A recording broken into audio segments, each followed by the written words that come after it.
Guys, আগে কখনো পানের বরজ দেখেছো তোমরা? আর আমি তো প্রচুর দেখেছি, কারণ আমাদের এখানে অনেক পানের বরজ আছে।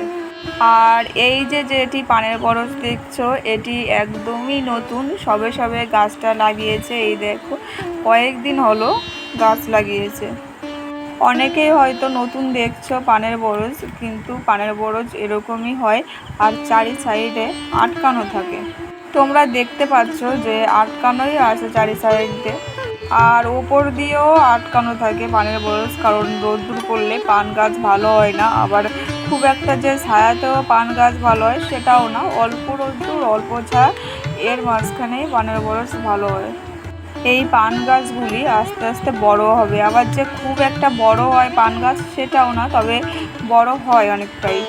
পান গাছের ভিতর দেখো একদমই পরিষ্কার, প্রতিটা পানের বরজই এরকম পরিষ্কার থাকে, দেখা যায় সব কিছুই। পানের বরজ যতটা পরিষ্কার রাখবে ততটাই তোমার পানের বরজ ভালো হবে, পান ভালো হবে। এই গাছগুলি একদমই নতুন গাছ, এই জন্য পান এখনো হয়ে পারেনি। উপর দিয়ে দুটো একটা পান হয়েছে। দাঁড়াও তোমাদের একটু জুম করে দেখাই। এই দেখো পানগুলি, দেখো পান হয়েছে, তবে বেশি একটা হয়ে পারেনি যেহেতু নতুন গাছ। আর পানগুলিও বড় হয়নি, গাছ যেরকম হবে সেই হিসেবেই পান বড় হবে।